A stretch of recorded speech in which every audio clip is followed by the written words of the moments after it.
I'm Debs. This is Debs Made This. Welcome. This is Fridaysews. The Dog Made Me Do It edition.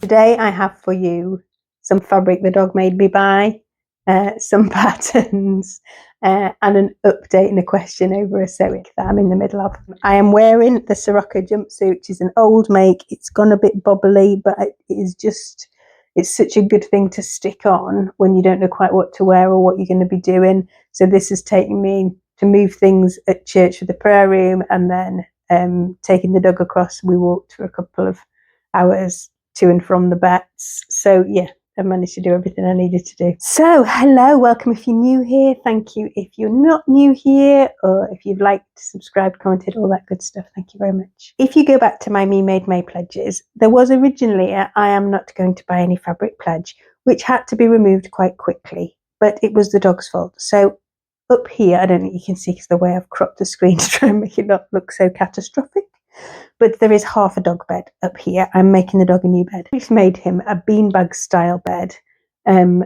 because that's what I used to make for the kids. So I made him one of those, and he's destroyed it recently. So he needs another one. And the plan was to try and make something that had got replaceable covers so they could go in the wash. They could be zipped off or velcroed off and go in the wash.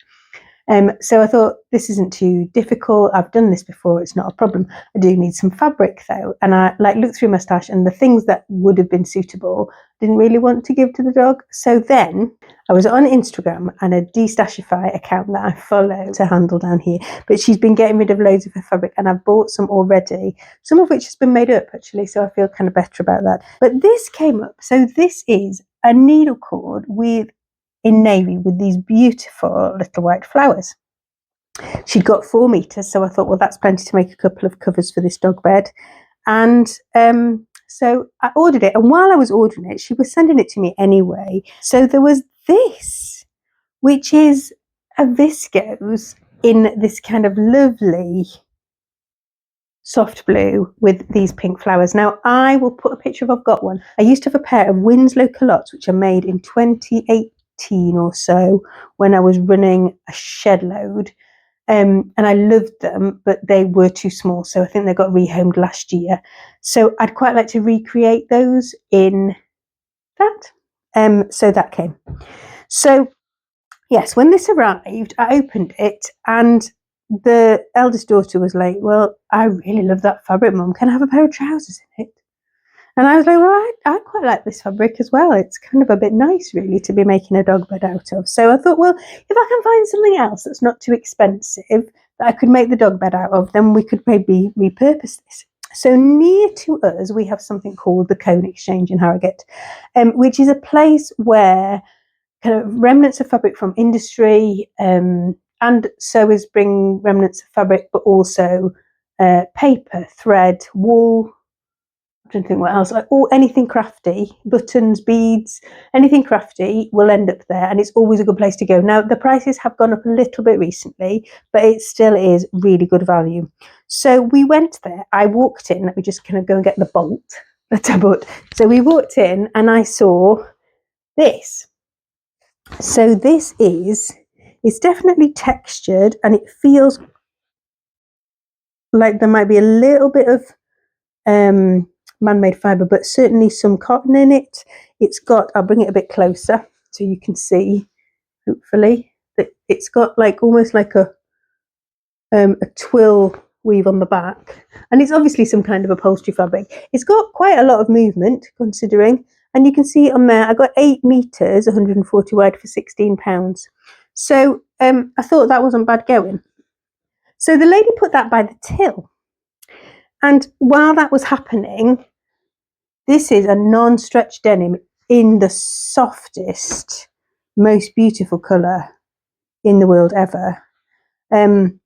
So until I'll put up a picture, Sew House 7's Instagram teaser. She put up this picture, and I was like, I need those trousers. But originally I was going to make either Persephone's or Landers. So this will either be Persephone's, Landers, or that new pattern, depending on when it comes out and if it's stretch or non-stretch. So this was 2 meters of 150 wide denim for £6. So I just couldn't leave that on the shelf because I have no non-stretch. And honestly, in real life, I don't know if it'll come up on camera, but in real life, it's such a lovely, warm, deep blue. It's just gorgeous. So yes, I was very pleased with that. And on the next shelf, I did put this back twice and then picked it back up. This was £3 for 2 meters of 160 wide stripe. Now it is a printed stripe, not a woven stripe, which is what I'd always go for reference. But it was £3, and I just thought I'm going to make either an I Am Hermes or something similar, because it's still quite nice on the back. It's not unpleasant on the back. So if you cuffed it, it would be fine. Yes. So an I Am Hermes or something similar, maybe a Pattern Scout Birdie, which are my two go-to shirt patterns, but I think that I Am Hermes because that's a slightly oversized one, and I've been wearing my white linen one a ton. And then the third one that I got was this, which definitely feels vintage, and I think it's probably a wool cotton mix. It's definitely got that feel to it, but I should let me bring it a little bit closer. It's got these little tiny flowers and then these little square boxes. If you can't see, I'll put a picture in. But yes, this was more expensive. This was £8, and it's 90 centimetres wide, so it's only narrow, and 260 centimetres long. So my plan for that is either a Rhapsody blouse, because I was thinking the other day I haven't made one of those in ages. I kind of can see it with like a kind of slightly gathered neck, or a Roscoe blouse, or something similar to that. That's what I was thinking with those wide leg pants. So yeah, I was well chuffed with that haul. So I think it was 30 something pounds, but that included the dog bed fabric and all of those. Oh, I think I bought a pattern as well. Hang on. And I think I picked up that this time, this pattern, which I just thought was really cute. I really liked this view. And the patterns there are £1, so I thought that's okay. I have got some more patterns from there, and I'll show you those at the end. So today, Big Child had their first A-level. So to celebrate, this is the kind of way we live. She wanted to go to the Cone Exchange and see if they had some yarn. So being a good mother, I took her back. And we managed to she picked up 2 fabrics that I had picked up and put down earlier in the week. But while we were there, let me show you the other bargainacious banana. 12 fabrics. So this, it's very untidily rolled. That was me, not them. It was beautifully rolled on the back. So this is actually curtain lining, but is a light to mid-weight woven fabric with, which is fairly structured. And this was £2 a metre. Now, I think there's more than 7 metres on this roll, and that she only let me pay for 6. So I've got it for less than £2 a metre, and it didn't have to be delivered. It was just picked up as we were going past doing the shopping. And that is for, I'm doing the Cashmerette Wyman, I think, the Sloper School anyway, with Cashmerette. My Cashmerette membership comes to an end in June, and I'm not renewing it. I'm going to have for my birthday the Closet Core membership for a year and see how I get on with that, because although I've made 2 of the club patterns, I'm not sure the Cashmere block kind of works quite for me. I don't think I'm quite curvy enough for it. That's me doing curvy. In fact, my boobs are not big enough to be on a Cashmere block, but they're fine. I can make them fit me, but they're also kind of narrow in the shoulder format. I've still got the Sloper School, so I'm keen to kind of go through and make sure that I don't forget to do that. So that's what the muslin is for. Now, so when we were back today, the daughter spotted this, which I think must come from the same stable as that last one, because it feels the same. It's got a label on it somewhere. Hang on a minute. So it's 55% wool and 45% cotton. So it feels like it's kind of like a slightly denser wool chalet. And what she wants from this is a tiered skirt. So I think when I've made a wool chalet shirt dress before, and that was really breathable. I found it moderated the temperature really well. So I'm going to try it. She might need to wear a slip with it, because it isn't what she says. I don't know, actually. No, it might be all right. I'm telling you wrong. She's quite keen to have an A-line long length skirt from it. So I'm hoping there's going to be enough to do that, because again, that's narrow in width, which again is it's 1.1 meter wide, that one, so it's a vintage fabric, so it's narrower. I just thought it was really pretty, and I picked it up 3 times, and then I was like, I just can't justify buying any more fabric. So when she really liked it, I was really pleased to be able to buy it with a plan. I don't know what pattern I'll use, actually. I've got a few. I've got the Fiore one. I made the Betsy, which is a 5 mood pattern last year, but that's got a high-low hem, and I don't think she'll go for that. I think she just wants something straight. But there was another 5 mood one whose name escapes me that was just basically a straight with a bit of a gather at the top, and that might be what she's after. She'll draw it, I'm sure. They gave me free, there was some overlocker thread they got that was a bit grubby around the end, and she said, do you do any tacking? And so she's given me that, which is fine for marking darts and tacking. I did buy some more overlocker thread. I've got this one is a woolly nylon kind of thing, so I thought that would come in useful. And that's a normal, another overlocker thread. As 2 of my whites had run out, so I've been trying to replace them, so they'd put 2 more up. Interestingly, the one I bought today was £1, and the one I bought earlier in the week was £2, but never mind. What did I just do with that last one? Now, this is actually an upholstery fabric, but I did pick this up 3 times last time, and so it was still there today, so I deemed that to be an omen. This was £7 for 2.5 meters of 150 wide fabric, but it is just, it's like a sateen finish, but I just loved the stripe. Now, it's obviously supposed to be an upholstery fabric, but there's enough to make a fitted blazer, and I would love a fitted blazer in that to go. I've got a pair of trousers that are this colour, and I think that would look lovely. And I'm keen to kind of remedy the oversized heather blazer catastrophe, which was when I didn't listen to myself. So yes, let me know what you think. Do you think I should make a heather blazer out of that? Not a heather blazer, a Jessica blazer out of that. Or shall I buy that Pauline Alice pattern, which I'll put in here, which I keep looking for an excuse to buy. Are you my current sewing dilemma? And then I'm going to whiz through my patterns, and then I'll disappear because I do need to record my Me Made May update as well. And the voice is not so good at the moment. Hang on. So I'm hoping you're going to be able to see this. This is my in progress briarwood top, that's the front and that's the back, which is the Cashmerette Club pattern. It has these this elasticated square neckline. You finish one arm but not the other until you put a zip in the side. So it has this little frill at the wrist, which is formed by putting elastic on the inside. Now, I couldn't decide whether I wanted the longer version or the shorter version, and with or without the frill. So you're supposed to put a frill on it, whichever length you do, and I'm just not quite sure about the frill. I shall try not to bash the mic doing this.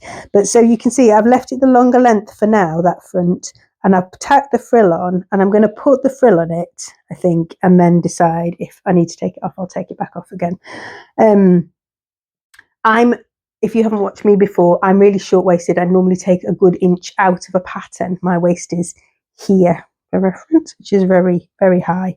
And I don't have very much space between the bottom of my rib cage and my hip bone, like hardly any. So I've not got a lot of room there. So I have to normally shorten pattern. A cropped pattern is often not cropped on my body.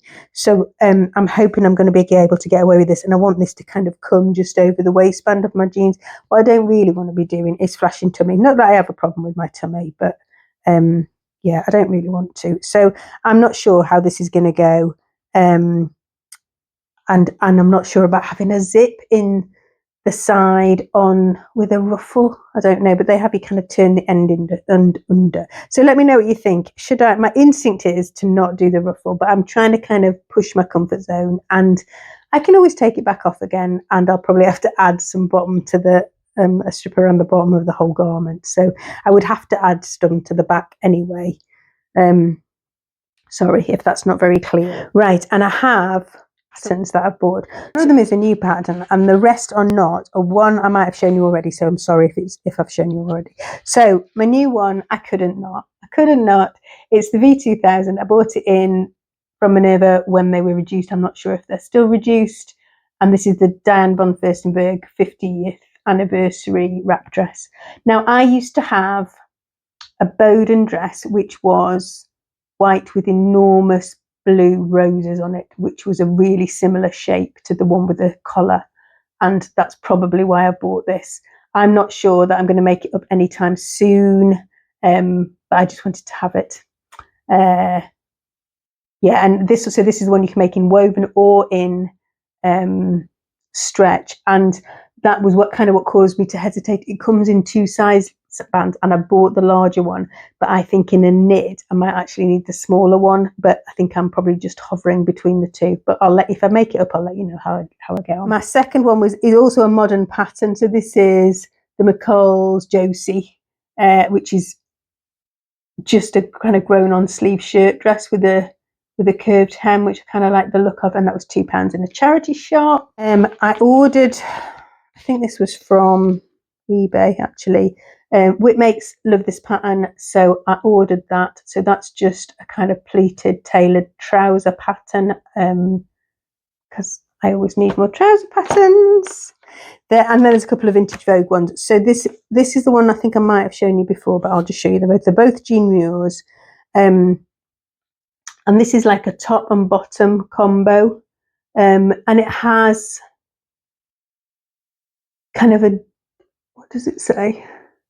Loose fitting top, has extended shoulders, fold back lapels, princess seams, tucked waistline, 3/4 length sleeve, pleated at cap, into cuffs and self belt, slightly flared skirt, 2-inch elastic waistband. And then it's got 2 lengths to the skirt, so I'll try and hold it still enough for you to see the line drawings. But I don't know what possessed me. I love a Jean Muir pattern. I love her lines, and so I just thought we'd try it. And so you can see that it just has a straight front, and then that lapel folds outwards. So I don't think it's going to be a particularly tricky make, but who knows? It's a Vogue pattern. And then this is the other one. This is one that I've had for a little while, which is actually a dress. Which I just really liked. I like the yoke detail on that, so it's got that kind of split yoke. Let me see if I can. I don't think you'll see that very well. I might need to put a picture in because it's in plastic.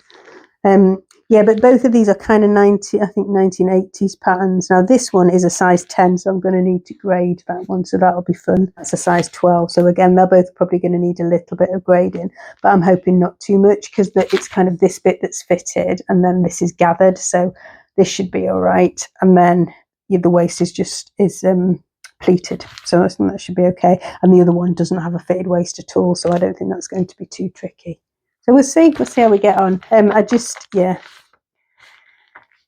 Greed is the simple reason they're both beautiful, and I wanted to own them. So there you go, my confessions. So I think that's me. So what have you been up to? Please make me feel better. Let me know that I'm not the only person.